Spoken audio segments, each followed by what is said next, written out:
산림보호법에서 지정하는 특별 산림보호종이 있습니다. 말 그대로 특별히 보호할 필요가 있는 나무와 꽃, 풀들입니다. 산림청장 명의로 발표된 특별 산림보호 대상종 지정 고시문에는 각종 천연 기념물과 함께 고산지대에 서식하는 주목도 포함되어 있습니다. 주목군락지로 유명한 곳으로는 가리왕산이 꼽힙니다. 남한 최대의 원시림인 가리왕산은 어린 주목부터 수백 년 수령의 고목까지 함께 서식하는 귀한 군락지를 품고 있습니다. 그런데 이곳에서 대규모 벌목이 이루어진 사실이 확인됐습니다. 알고 보니 산림청이 한 짓이었습니다. 산림청은 주목의 생육 환경을 더 좋게 하기 위한 조치라며 주목은 자르지 않았다고 했지만 주목까지 잘려나간 사실을 확인했습니다. 산림청이 난도질한 가리왕산 벌목 현장을 잠시 뒤에 보도합니다. 6월 9일 월요일 뉴스K 시작합니다.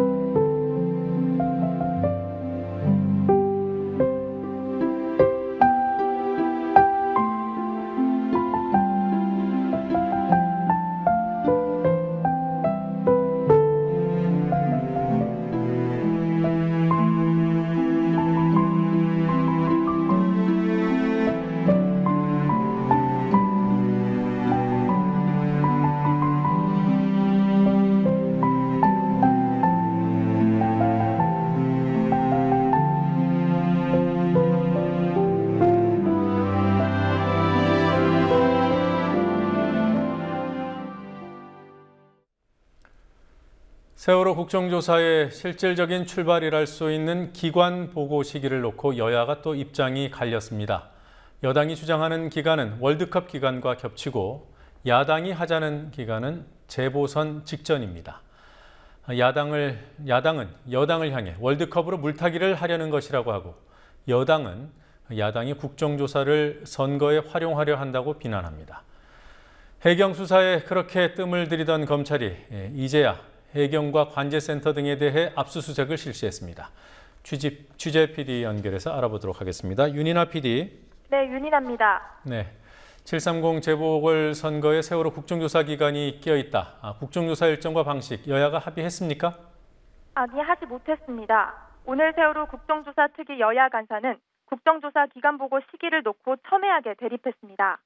조원진 여당 간사와 김현미 야당 간사는 오늘 오후 의원회관에서 만나 기간 보고 시기를 논의했지만 접점을 찾지 못했습니다.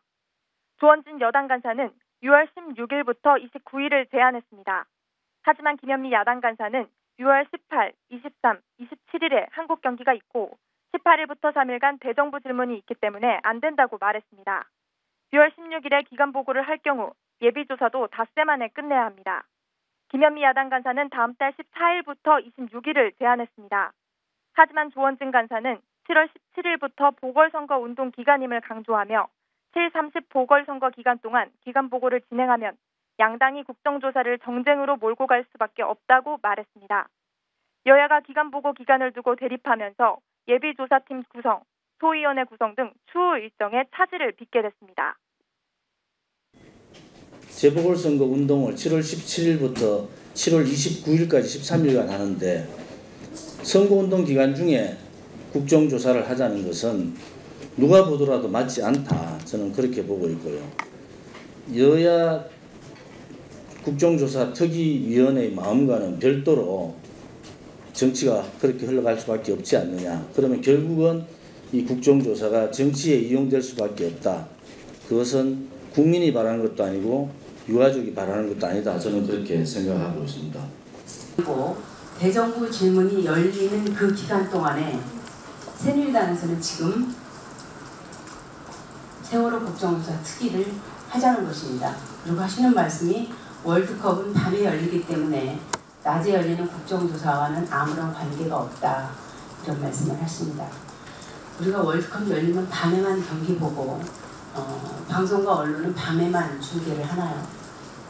새누리당은 월드컵 와중에 국정조사를 떨어뜨려 놓음으로써 국민들의 시선 속에서 세월호를 감추려고 하는 것입니다. 네, 국회 세월호 국정조사 특위가 어제 희생자 유가족들과 함께 공동선언문을 발표했죠. 어떤 내용이 담겼습니까? 국정조사에서 가족들과 여야 간사가 상시적으로 협의할 수 있는 체계를 마련해 가족들의 의견을 책임있게 반영하겠다는 뜻을 밝혔습니다.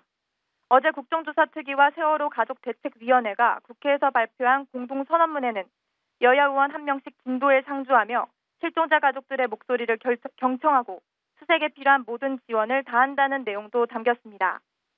특히 여야 간사는 성역 없는 진상조사를 위해 모든 정보를 투명하게 공개토록 하겠다고 말했습니다. 또한 피해 가족들이 생애 전 주기에 걸쳐 지원을 받을 수 있도록 시스템을 구축하겠다고도 밝혔습니다. 네, 다른 얘기를 좀 해보죠. 검찰이 해경을 압수수색했어요. 해경에 대한 수사가 이제 본격화된다고 볼 수 있습니까? 네, 검찰이 세월호 침몰 당시 부실한 초기 대응으로 비판받은 해양경찰에 대해 압수수색을 한 사실이 확인됐습니다.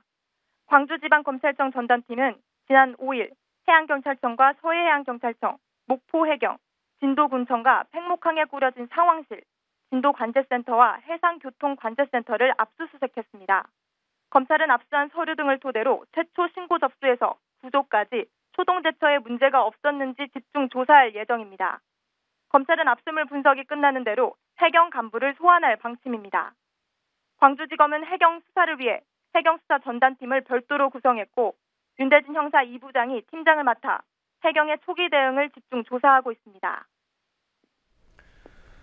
주말 동안 희생자 수습 소식이 들려왔습니다. 현재 수색 작업 어떻게 진행되고 있습니까?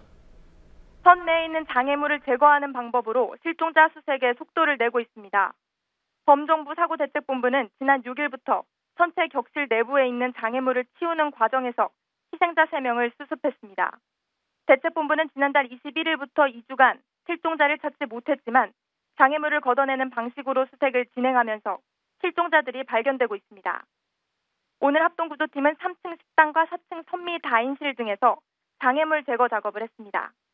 어제 오전에 단원고 교사가 발견된 데 이어 밤 11시쯤 안산 단원고 학생이 추가로 발견됐습니다. 이로써 실종자는 단원고 학생 6명, 교사 2명, 일반인 승객 3명, 선원 1명으로 총 12명입니다. 그리고 내일 광주지방법원에서 세월호 선장과 선원들에 대한 재판이 처음 열리죠? 네, 세월호 이준석 선장과 선원 14명에 대한 첫 번째 재판이 내일 열립니다. 검찰은 선장 이 씨를 비롯한 항해사와 기관장 총 4명을 살인죄로 재판에 넘겼습니다. 검찰은 이들이 승객을 구조해야 할 책임이 있음에도 수백 명의 승객이 숨질 수 있다는 사정을 알면서 이를 외면하고 탈출했다고 판단했습니다. 법원은 세월호 참사 재판을 매주 한 차례 이상 진행되는 집중심리 방식으로 진행해 재판부터 선고까지 신속하게 처리하겠다는 계획입니다. 지금까지 국민TV 뉴스 윤인아입니다. 대통령에게 김기춘 비서실장이 꼭 필요하다면 이해를 해야 한다. 김기춘 유임 여부에 대한 새누리당 김무성 의원의 입장입니다. 김무성 의원은 그러면서도 당청 간 수직 관계를 만든 책임자로 김기춘 실장을 지목했습니다. 김기춘 실장의 거취는 새누리당의 새 대표 결정 이후 당청 관계가 어떻게 설정되느냐에 달려있는 문제라는 분석들이 나오고 있습니다. 오늘 정가 상황 알아보도록 하죠. 국회에 나가 있는 중계 카메라 연결하겠습니다. 김희주 PD. 네, 박근혜 대통령이 비서실장은 놔두고 홍보수석을 교체했습니다. 야당의 반응이 어떻게 나왔습니까? 네, 야당은 이번 인사가 청와대가 기존의 국정 운영 기조를 유지하겠다는 신호라고 규정했습니다. 김한길 새정치민주연합 공동대표는 박근혜 대통령의 국정 운영 방식에 뚜렷한 변화가 확인되는 인사가 있어야 한다고 비판했습니다. 박영선 민주연합 원내대표는 파출소 지나가면 경찰서 나타난다는 우스갯소리가 있다며 윤 사장 임명이 여기에 해당되는 게 아닌지 의문이라고 지적했습니다. 또 신임 청와대 홍보수석은 보도 통제로 악명이 높고 권력만 쳐다본다는 평가를 받고 있다며 청와대는 인적 쇄신이 아닌 지속적 불통 인사를 중단하라고 촉구했습니다. 네. 오늘 여야 원내대표 회담이 있었죠? 네, 양당 원내대표는 6월 임시국회 운영과 국회 쟁점 현안들에 대해 논의했지만 진척을 보이진 못했습니다. 여야는 먼저 매주 월요일 원내대표 간 회의를 열기로 했고 오는 18일부터 3일간은 대정부 질문을 하기로 합의했습니다. 하지만 예결위와 정보위를 상임위원회로 전환하는 문제와 7월 중 국정감사 시행, 또 먹튀 방지법이라 불리는 정치자금법 개정안 등에 대해서는 별다른 합의를 이끌어내지 못했습니다. 그리고 후임 총리는 언제쯤 발표되는 겁니까? 네, 안대희 전 총리 지명자가 전관 예우 문제로 사퇴한 지 13일째지만 오늘도 후보자는 지명되지 않았습니다. 앞선 후보자가 도덕성 문제로 낙마를 했기 때문에 후보자를 검증하는 데 신중을 기하는 것으로 보입니다. 하지만 박근혜 대통령이 다음 주부터 중앙아시아 순방을 앞두고 있기 때문에 이번 주 안에는 총리 인선에 대한 발표가 있을 것으로 보입니다. 730 재보선의 정치적 비중이 커지는 것 같습니다. 출마 거론되는 사람들, 어떤 지역에 누가 나간다고 하죠? 정몽준 의원이 서울시장에 도전하면서 공석이 된 동작을에는 민주연합 정동영 상임고문, 새누리당 후보로는 이정현 전 청와대 홍보수석과 김황식 전 총리 등이 거론되고 있습니다. 김영삼 전 대통령의 차남인 김현철 전 한나라당 여의도연구소 부소장은 동작을 지역에 민주연합 후보로 출마할 뜻을 밝히기도 했습니다. 수원에는 새누리당 염규용 중앙위 부위원장이 후보 등록을 마쳤고 민주연합은 김상곤 전 교육감, 손학규 상임고문 등이 거론되고 있습니다. 경기도 평택에는 임태희 전 이명박 정부 청와대 비서실장이 도전장을 던졌습니다. 그리고 새누리당 당대표 경선은 지금 어떤 상황인 거죠? 7월 14일에 치러지는 새누리당 전당대회에 김무성 의원이 대표직을 목표로 출사표를 던졌습니다. 내일은 서청원, 이인재 의원이 출마를 선언할 예정입니다. 현재 당내에는 김무성, 서청원 의원이 양강구도를 형성하고 있다는 분위기입니다. 새누리당 전당대회는 1인 2표로 실시되는데요. 최고 득표자가 대표를 맡고 득표 순서대로 4명의 최고위원이 선출됩니다. 김기춘 비서실장이 이른바 대원군 소리까지 들으면서 맡았던 역할 중 중요한 부분이 당청 관계 설정 아니었겠습니까? 김기춘 실장 거취가 이번 새누리당 당대표 경선과 연계됐다, 이렇게 보는 시각들이 있더군요. 네, 황우여 전 대표 시절 청와대와 새누리당의 관계는 수직적이었다고 평가받고 있는데 이는 김기춘 실장의 역할이 있었기 때문이라는 분석입니다.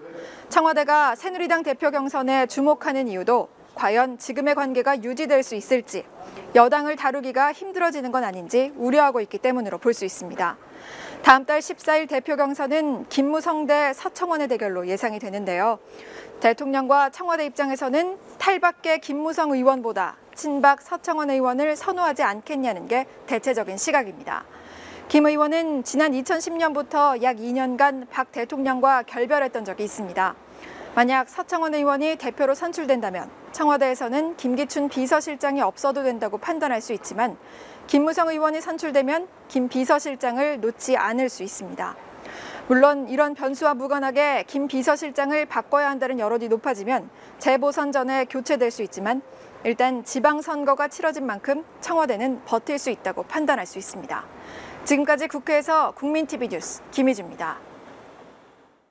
서럽다 이 말하는가 흐르는 강물을 꿈이라 이 말하는가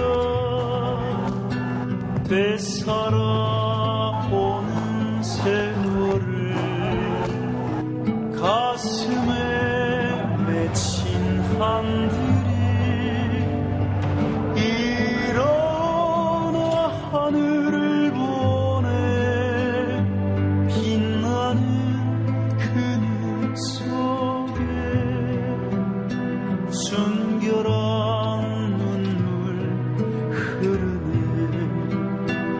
가네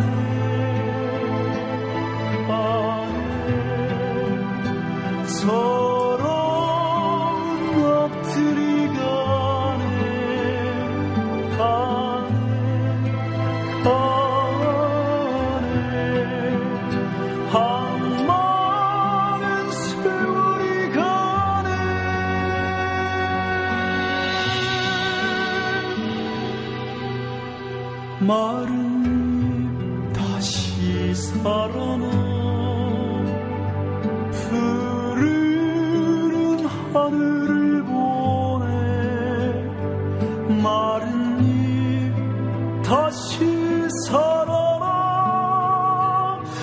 이강선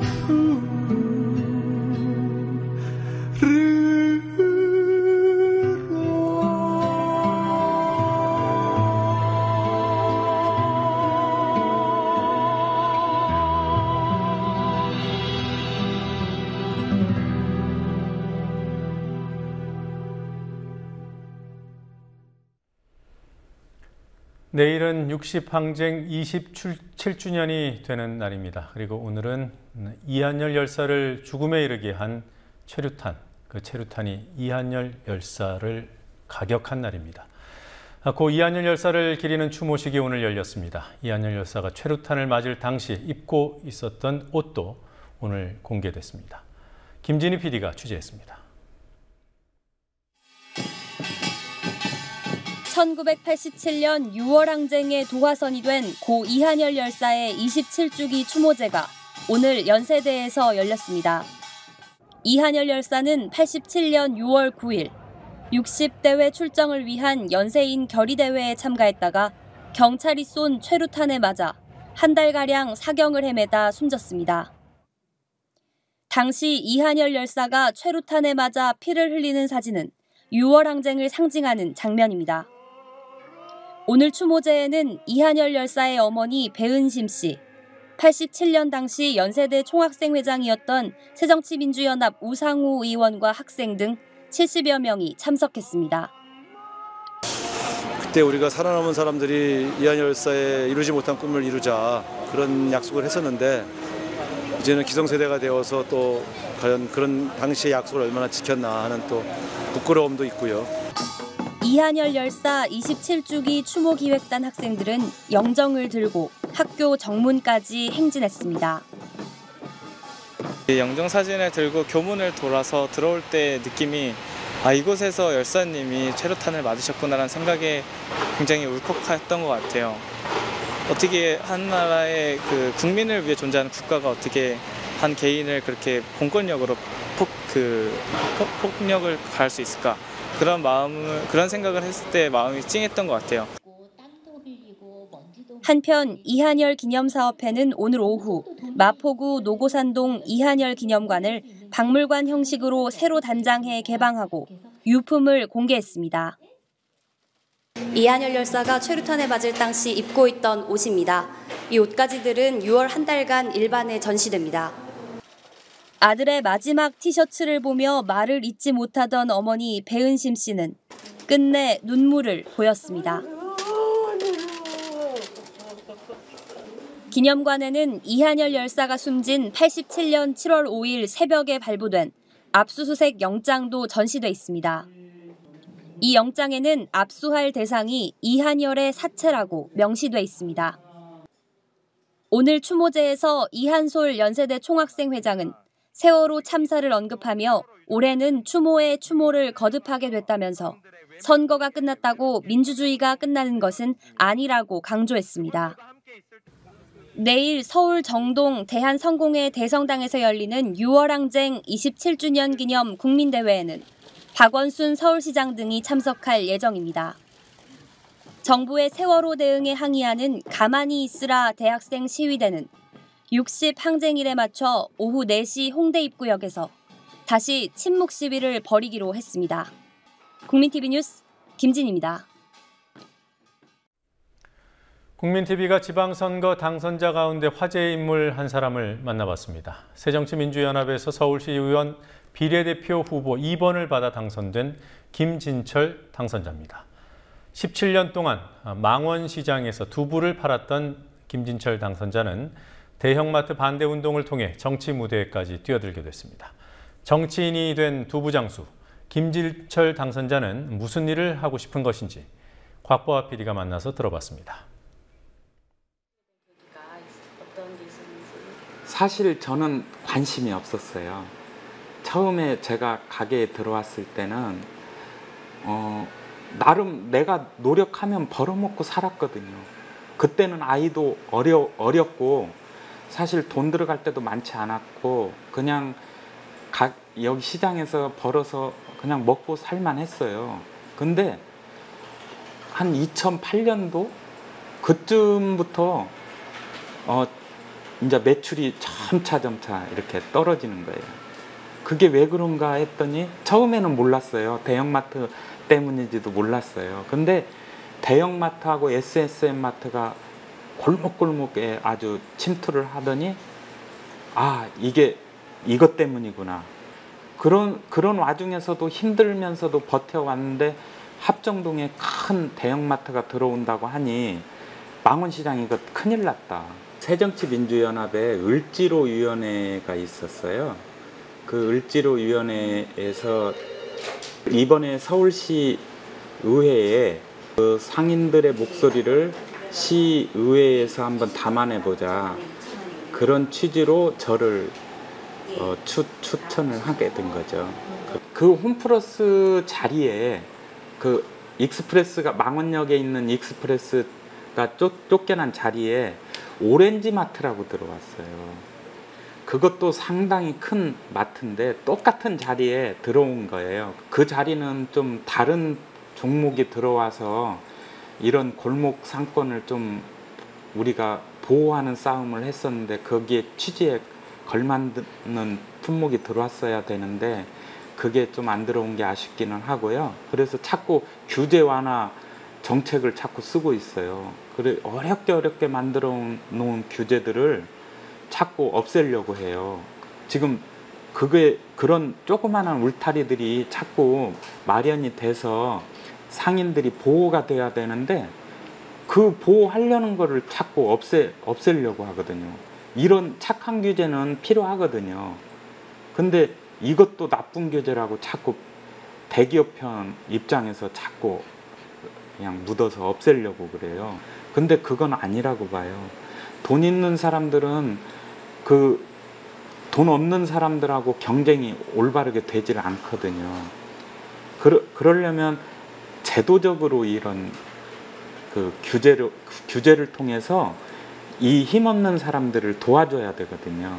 지금도 아직 시의원이라기보다는 제가 상인이라는 말에 더 가까워요. 일단 제일 중요한 건 상인들을 위한 의정활동에 제일 치우치고 싶고요. 그 다음에 제가 소아마비 장애인이에요. 그래서 좀 여유분이 남는다면 저기 장애인 복지 쪽에도 조금 관심을 갖고 의정활동을 하고 싶습니다. 제가 사실 배움이 너무 짧잖아요. 그래서 걱정도 많이 되는데 그거를 극복할 수 있는 길은 저는 저 혼자만의 힘이 아니라고 생각을 하거든요. 제 뒤에는 서울시에 지금 한 220여 개 시장이 있어요. 그 다음에 또 골목골목에 소상공인들이 있거든요. 이분들이 다 내 뒤에 서 있다 생각을 해요.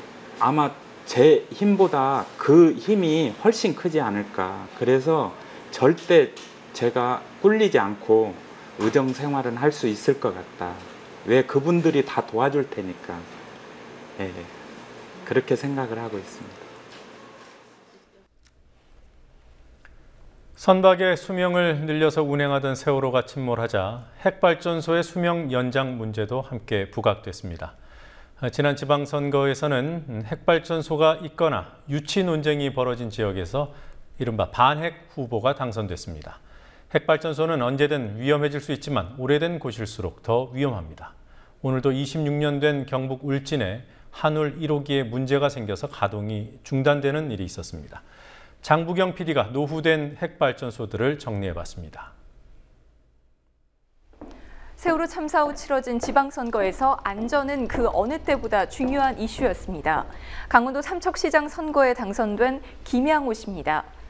핵발전소 찬반 선거에 성격을 띄었던 삼척시장 선거에서 원전 유치 취소를 공약으로 내세웠습니다. 삼척은 정부가 지난 2012년 신규 핵발전소 예정지로 지정 고시에 이에 대한 논란이 뜨거운 지역입니다. 부산 기장군수 선거에서도 원전이 화두였습니다. 여야 후보들 모두 핵발전소 폐쇄를 주장했고 재선에 성공한 무소속 오규석 기장군수 역시 고리 1호기를 폐쇄해야 한다는 입장이었습니다.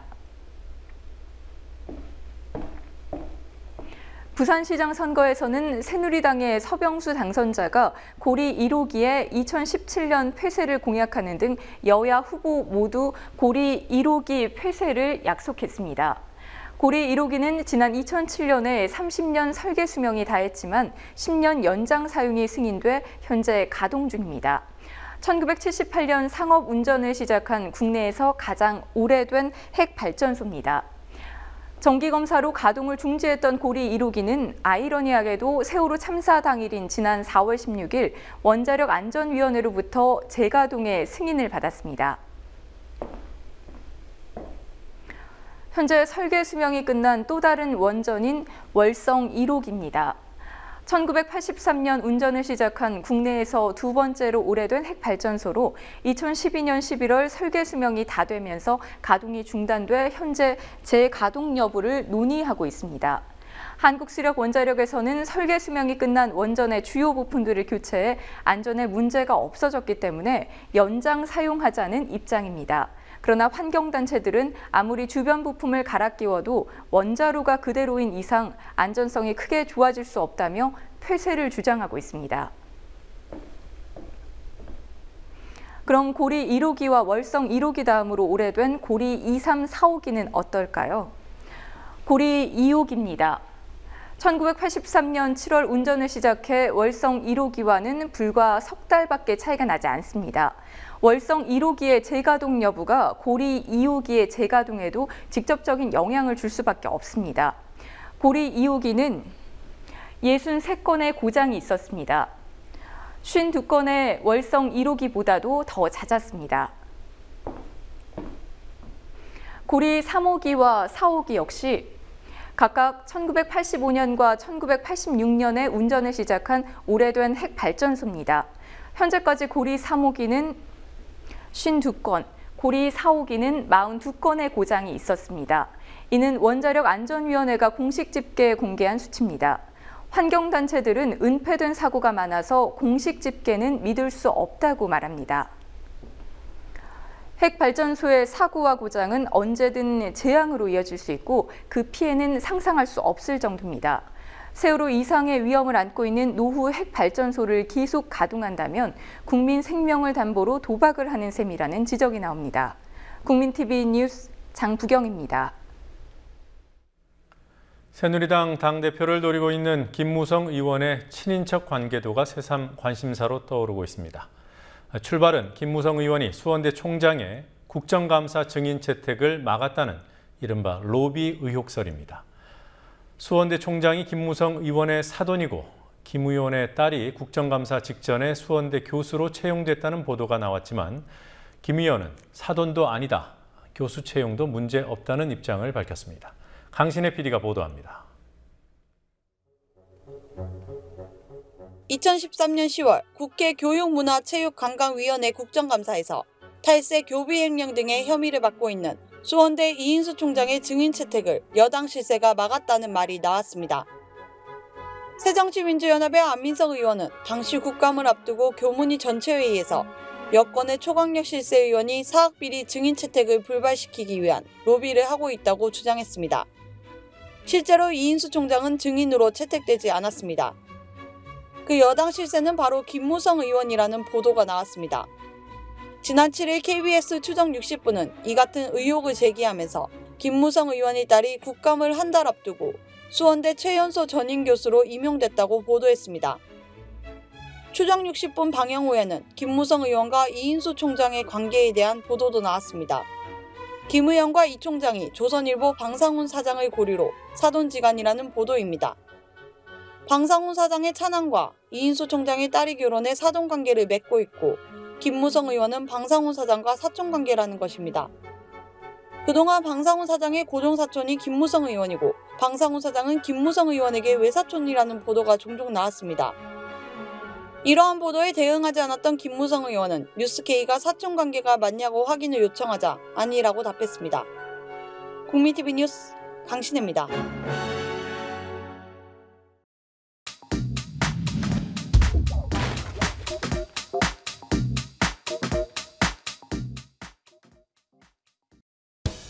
박근혜 대통령은 사표가 수리된 이정현 전 청와대 홍보수석 후임으로 윤두현 YTN 플러스 대표이사 겸 사장을 내정했습니다.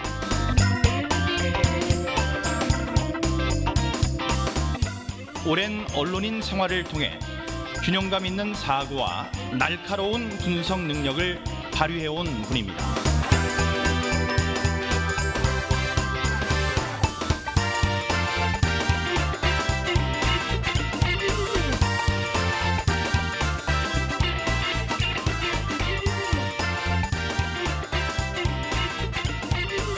차병계좌 관련해서 그 2010년 3월 말경에 이제 우리 내부 지휘요원들 상대로 해서 집회 시위 관리 잘해달라는 그런 차원에서 이야기를 하다가 그 이야기가 나온 겁니다. 거기에 대해서 제 개인은 물론이고 우리 경찰이 조직 차원에서라도 상당히 좀 데미지를 입은 그런 상황이기 때문에 어떻게 제가 후회를 않겠습니까? 그리고 진심으로 고 노무현 전 대통령님과 유족 함께 정말 송구스럽다는 말씀을 그런 생각을 항상 해왔고 또 앞으로도 그런 마음을 가지고 살아갈 겁니다. 저는 대한민국 국가기관 중에서 가장 지금 현 시점은 가장 깨끗한 국가기관 중에 하나라고 확신을 합니다. 우리가 지금 얼마만큼 잘해왔습니까? 결코 위축되고 주눅들지 말고 지난 1년 반 동안 해왔던 그런 경찰 개혁의 고삐를 조금 더 늦추지 말고 계속 이어가 주실 것을 당부드립니다. 여러분들 결코 위축돼서는 안 됩니다.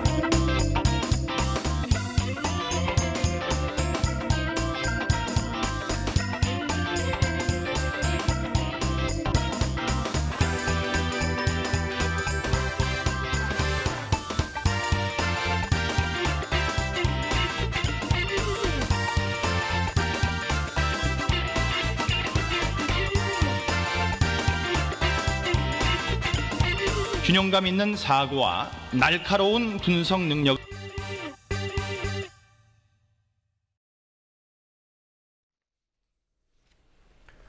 노무현 전 대통령과 김정일 북한 국방위원장의 정상회담 대화록을 유출한 새누리당 김무성 의원이 검찰에 의해 무혐의 처분을 받았습니다.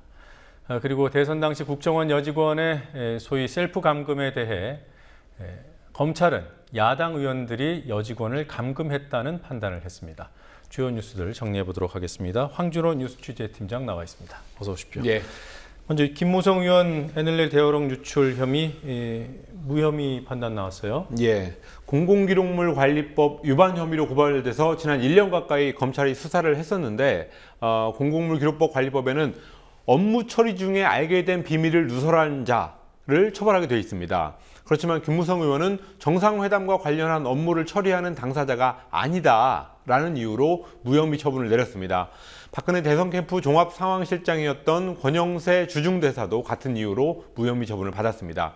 고발된 사람들 중에서 딱 한 사람, 정문원 의원만, 새누리당의 정문원 의원만 노무현 대통령이 정상회담에서 NLL을 포기했다고 맨 처음 얘기한 문제로 벌금 500만 원에 약식 기소됐습니다. 정 의원이 청와대 통일비서관을 하면서 이명박 정부 때 청와대 통일비서관을 하면서 비밀을 알게 된 거니까 업무 처리 중에 알게 된 비밀 누설, 이 상황에 해당한다는 겁니다. 네. 자, 약식 기소면 앞으로 재판이 어떻게 진행되는 거죠? 예, 약식 기소는 피고인은 법정에 서지 않고 서류만으로 심리해서 벌금형을 부과하게 됩니다.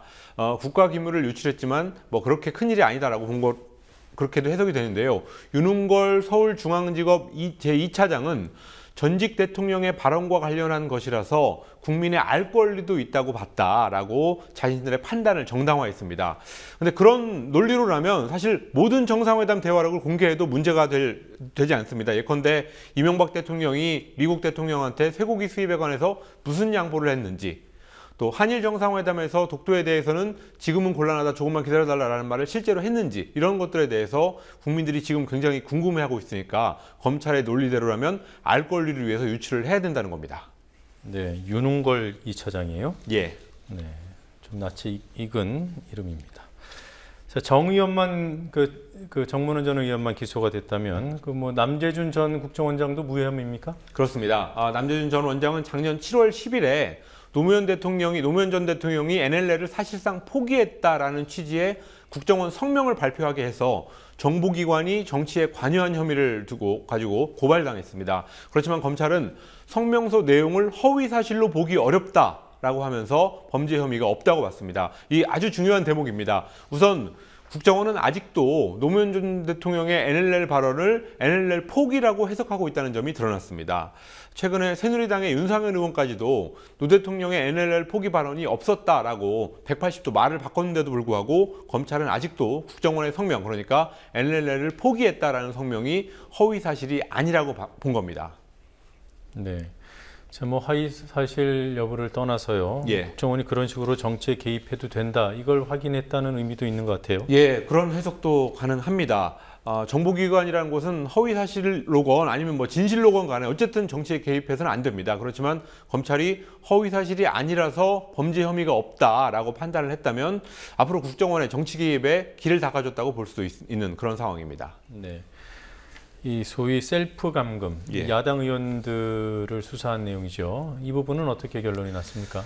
댓글 공작을 벌이던 국정원의 직원 김화영 씨의 오피스텔에 찾아가서 이틀 정도 대치했던 민주연합 의원 4명에 대해서 감금 혐의를 적용해서 약식 기소했습니다. 강기정 의원, 이종걸, 문병호, 김현 의원 이렇게 4사람인데요.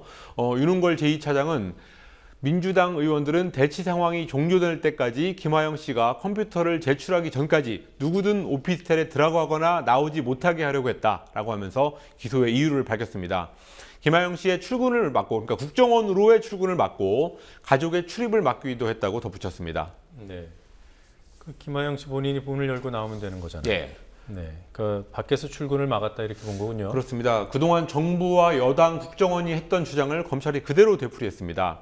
자발적으로 나올 수 있었는데도 안 나오고 그 안에서 범죄 혐의와 관련된 자료를 지우고 있었는데 그걸 가지고 감금 피해라고 할 수 있느냐, 상식에 맞지 않는 말을 검찰이 했다는 말이 오늘 많이 나왔습니다. 또 당시에는 야당 의원들 이 4사람 말고도 경찰, 또 선관위 직원 이런 사람들이 바깥에 같이 있었습니다. 그래서 검찰의 논리대로라면 선관위 직원하고 검찰들은 감금을 방조한 사람들이 되게 됐습니다. 네, 이 야당 의원들 약식 기소를 받아들이지 않겠어요? 예, 의원들을 4명은 정식 재판을 해라 이렇게 청구하기로 했습니다. 약식 기소라는 게 약식이긴 하지만 어쨌든 죄를 인정한 건데 죄가 아니라는 걸 가리기 위해서 정식 재판을 해야 된다는 겁니다. 그래서 오늘 따로 이 4명의 의원들이 따로 성명을 냈는데요. 황교안 법무장관과 김진태 검찰총장은 검찰 조직을 국정원 요원의 대변인 수준으로 전락시킨 책임을 지고 사퇴하라고 요구했습니다.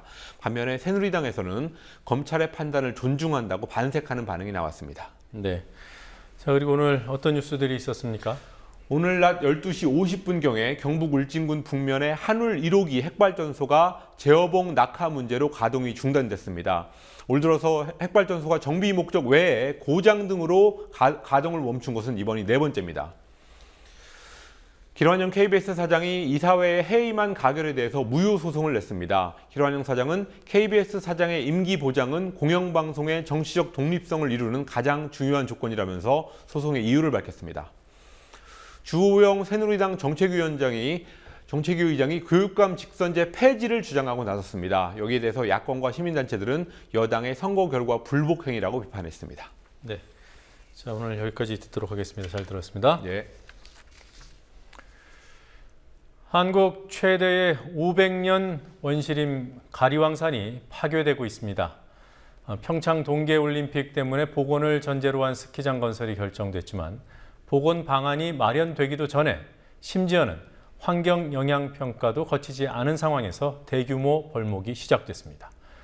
벌목을 강행한 주체는 산림청이었습니다.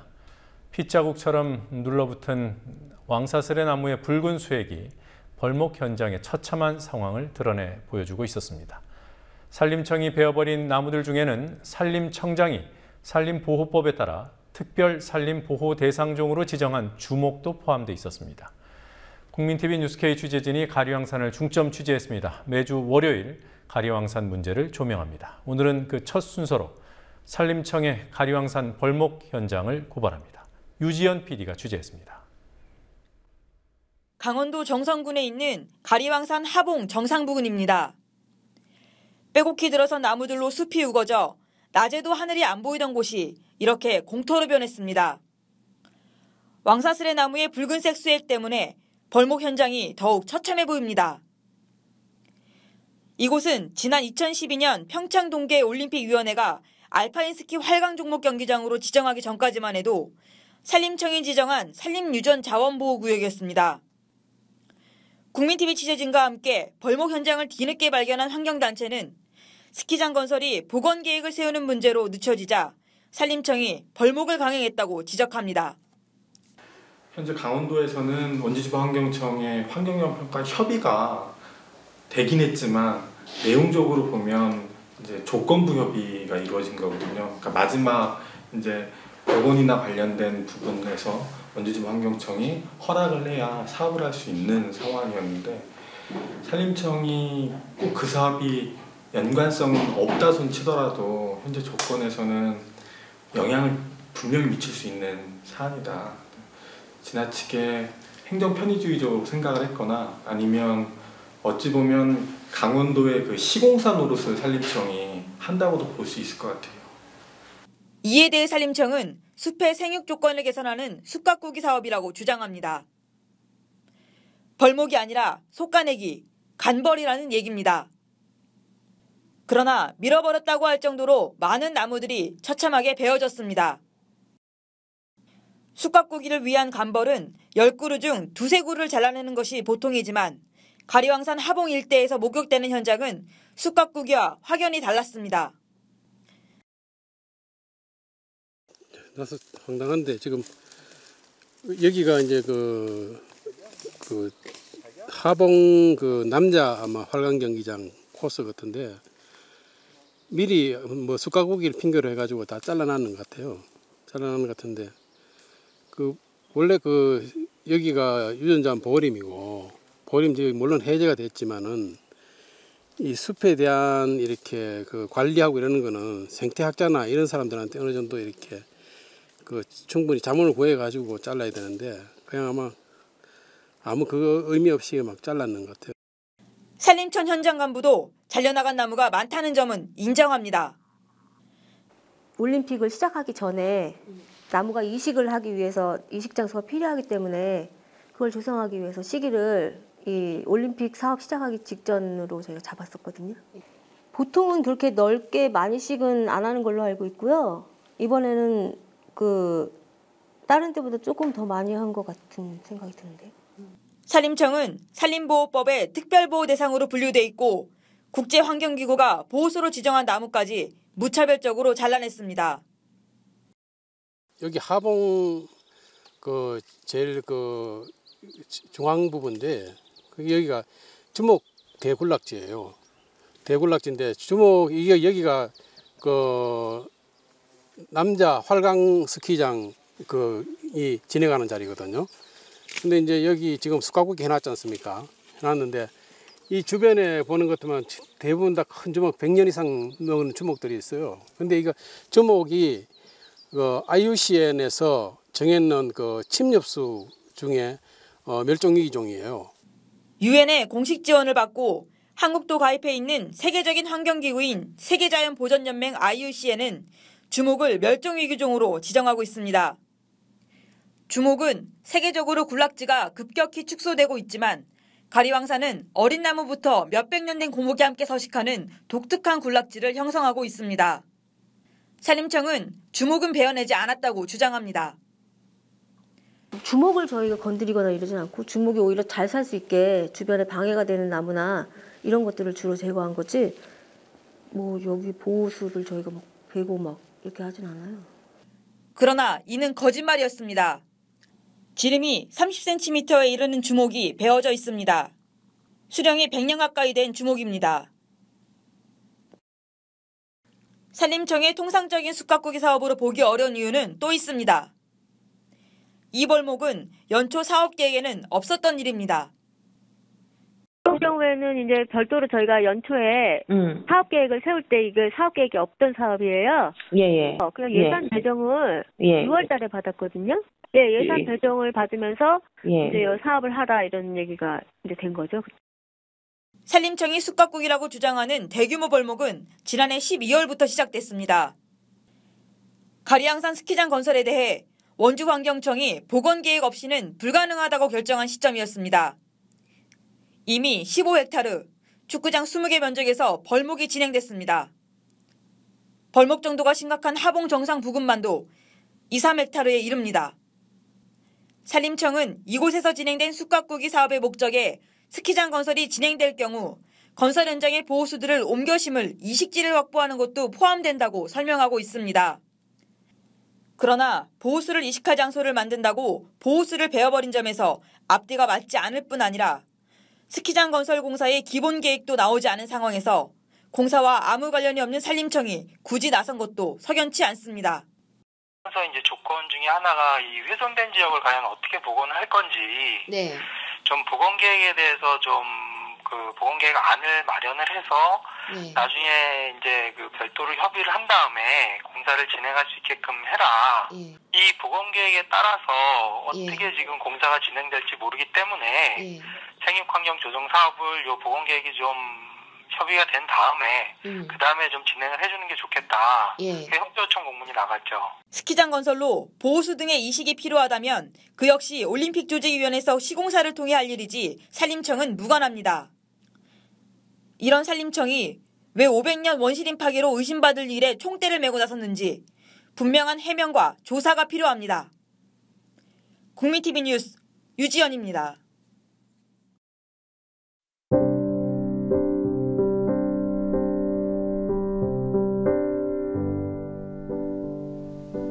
생각이 많으면 밭으로 갑니다. 늘 그러지요.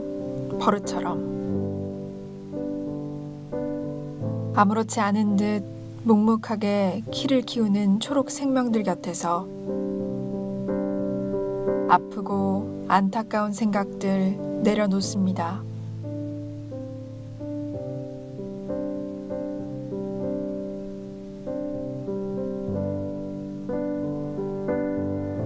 폭염 속에서 몸은 뜨거운데 마음은 조용히 가라앉습니다. 그렇게 한 세상.